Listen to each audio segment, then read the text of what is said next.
Fala rapaziada, aqui é Cícero Trum e hoje a gente vai conhecer como jogava aquele time do Milan que brilhou aí nos anos de 88 até 1990 na Europa. Os anos 80 começaram muito ruim para o Milan, porque como é comum já na Itália, a gente sabe que muitos times já tiveram esse problema. O Milan se envolveu em um escândalo aí de combinação de resultado e até foi para a segunda divisão.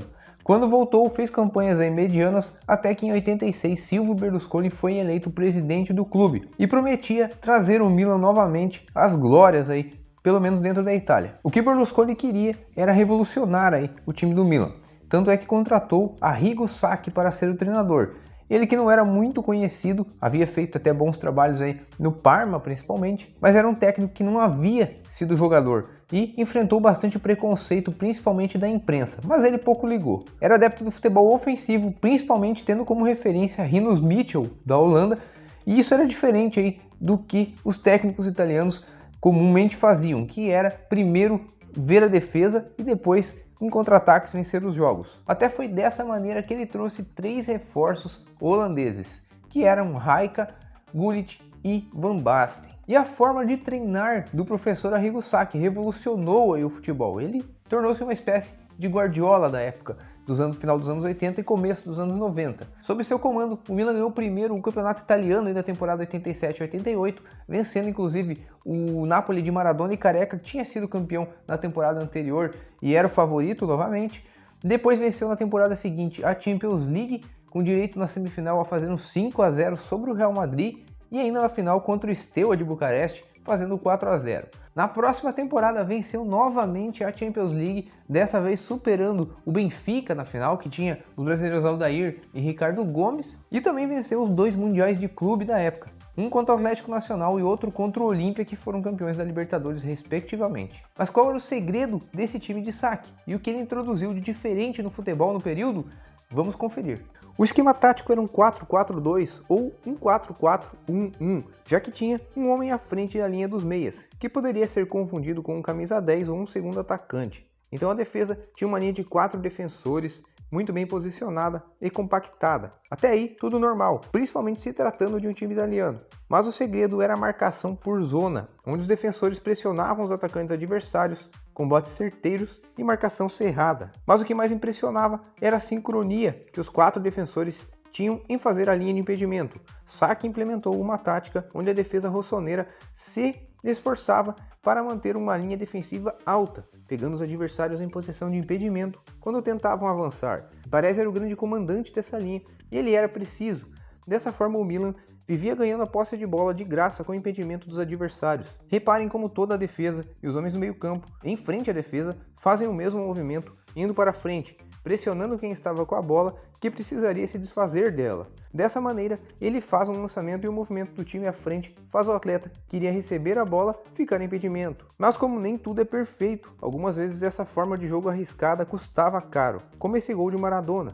Basicamente, o time marcando fazia esse movimento, e a linha da defesa e do meio campo ia em bloco marcar quem estava com a bola, e não dava espaço para o jogador dar um passe curto ou um lançamento. Entre o defensor e o meio-campista na marcação, o espaço determinado era de no máximo 10 metros. Se um deles perdesse o tempo da bola, o outro estaria logo atrás para dar suporte.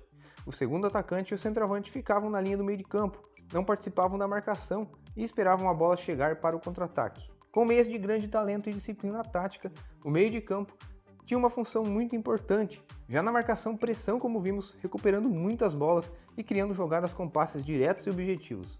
Até porque, na frente, tinha o melhor atacante do mundo, que era Van Basten, que a bola chegava nele com muita facilidade, e ele mano a mano com o zagueiro e goleiro era fatal. Atacando, um dos defensores avançava com a bola até a linha do meio campo. Os outros 3 ficavam na espera, com uma espécie de 3 zagueiros alinhados. Os 2 meio-campistas centrais normalmente estavam criando as jogadas. O segundo atacante centralizava e virava um atacante buscando a definição junto ao centroavante. E os 2 meias que atuavam pelos cantos do campo viravam pontas, fazendo a formação ficar um 3-3-4 em alguns momentos, principalmente quando estava perdendo. Aquela equipe contava com o goleiro Giovanni Galli, atleta que foi muito bem na Fiorentina, disputou as Copas de 82 e 86, sendo titular nessa última, e depois foi ao Milan para conquistar tudo o que era possível. Era um goleiro de um posicionamento ótimo e grande elasticidade. Mauro Tassotti era o lateral direito, um lateral típico italiano, excelente defensivamente e tímido no apoio. Somou cerca de 600 atuações pelo Milan, marcando seu nome na história do clube. Foi bem também pela seleção, jogando a Copa de 94. Franco Baresi era o grande líder dessa defesa extraordinária. Um jogador que dispensa apresentações, um dos maiores jogadores da história da sua posição, com um tempo de bola perfeito, muita técnica, liderança, enfim, um zagueiro completo. Dificilmente cometia faltas e mesmo assim conseguia marcar corpo a corpo os atacantes adversários. Jogou toda a sua carreira pelo Milan e é um grande exemplo de amor a uma camisa. O outro zagueiro foi Alessandro Costa Curta, outro atleta com tamanha identificação com o Milan e um dos grandes de sua posição nos anos 80 e 90. Para não dizer que só atuou pelo time rossoneiro na carreira, teve um empréstimo para o Monza no início de sua jornada no futebol. Não era técnico como Baresi, mas compensava com muita disposição e raça em campo.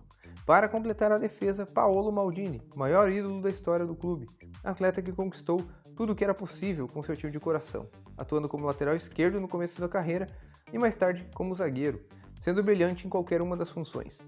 Atleta que chegava junto na marcação, mas que esbanjava a técnica e era ambidestro. Jogador que fez mais de 900 jogos pelo Milan. Curiosamente, dentre os 5 atletas com mais atuações na história do clube, 4 deles formavam essa defesa.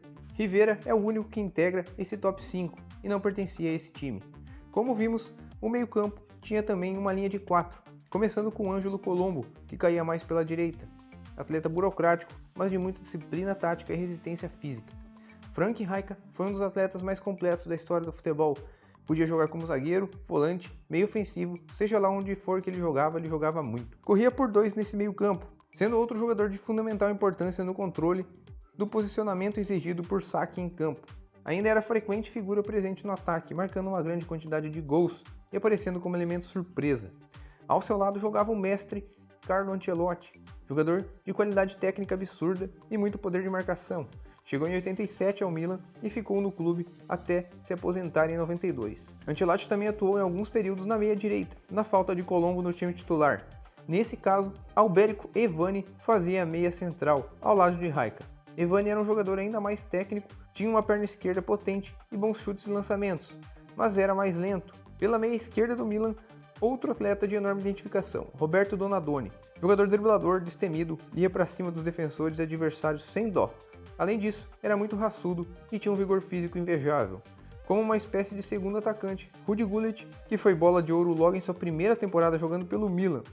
Um atleta com 1,91 de altura, muita força física, agilidade, habilidade, bom passe e enorme poder de finalização. Simplesmente completo.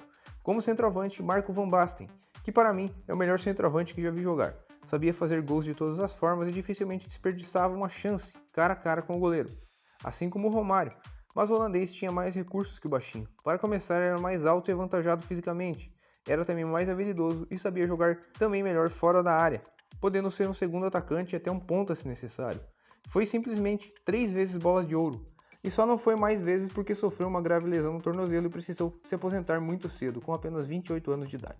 Então esse foi um método de jogar de Arrigo Sacchi, que revolucionou aí o Milan neste período e conquistou praticamente os principais títulos da Itália e também da Europa. O seu bom trabalho o conduziu até a seleção italiana e na Copa de 94 também fez um ótimo trabalho, tanto é que levou a Azzurra até a final, só que perdeu nos pênaltis para o Brasil de Parreira. E como eu sempre falo, meus amigos, se vocês tiverem outra sugestão de time ou de seleção para a gente trazer aqui no canal e ver a forma de como jogava e também como ganhou o título, é só vocês deixarem aqui nos comentários, eu venho a estudar esse time e trago aqui pra gente. Eu espero que tenham gostado desse vídeo e se gostaram, não deixe de me ajudar curtindo o vídeo e também se inscrevendo no canal.